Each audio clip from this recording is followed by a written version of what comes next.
Hey everyone, Oxmonkey here from Broco Gaming, back with another Borderlands 3 video. I was out in the hot, dry wastelands of Pandora working on a different video when I came across a creature I've never seen before.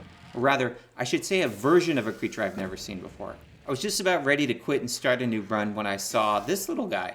All I could think of was, what is that? I'd already been to this area dozens and dozens of times. The spot is Varkid Valley in the Droughts, not too far from our temporary base. And having been there so many times, I thought I had seen all of the creatures in the area until this guy showed up. So I was a bit shocked, and it took me a second to figure out what I was looking at. Finally, I read the name of it, Irradiated Rattlesnake, a play on rattlesnake but with rakk. Oh, it had something to do with the rakks, so I looked over to where I know the rakks gather and I saw a rakk I'd never seen before, the Bloated Rakk. Now, there are 5 other rakks that show up on a regular basis in the game so far. Just your regular old rakk, the Needler Rakk, the Scorpion Rakk, elemental rakks like this Corrosive Rakk, and the Badass Chromatic Rakk, which is a bit more uncommon.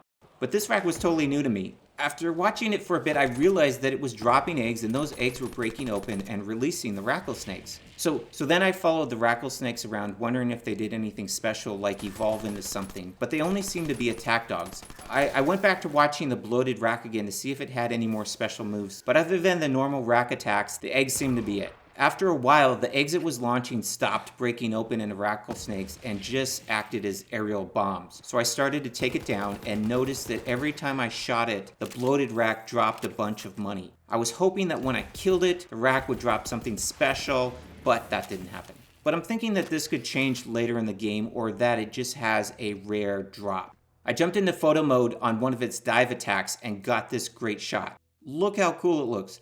My theory is the Bloated Rakk is the replacement for the Borderlands 2 Chubby and Tubby Rakk. By the way, I think Gearbox did an amazing job on the new creature designs. Look at that improvement. We used to call the Tubby Rakk the Flying Hot Dog. We've run across a number of chubby skags early in this game so far, so they have kept the chubby tubby creature variety in Borderlands 3. I think that the Bloated Rakk is a special version of this. You know, bloated, chubby tubby, very similar. The chubbies and tubbies in Borderlands 2 didn't drop anything super rare until you got into True Vault Hunter mode, I believe. So it could be the same thing, and the Bloated Rakk drops something special later in this game too. We'll see. But I wanted to get a number of spawns of the Bloated Rakk just to test my rare drop theory. I made tons of runs, killed hundreds of rakks, but I only got one other spawn. I couldn't get any more sightings of this rare creature than that. It seems like at this moment in the game, it's a super rare spawn. We'll see if that changes as we go along. But you know, the chubby rakk in Borderlands 2 was insanely rare itself. I only ever saw a couple of them in all my years playing. So if you want to nab yourself the Bloated Rakk, good luck hunting. That wraps it up. Man, it was cool to see this new creature. Thanks for watching, everyone. Please subscribe and hit that like button. Oxmonkey out.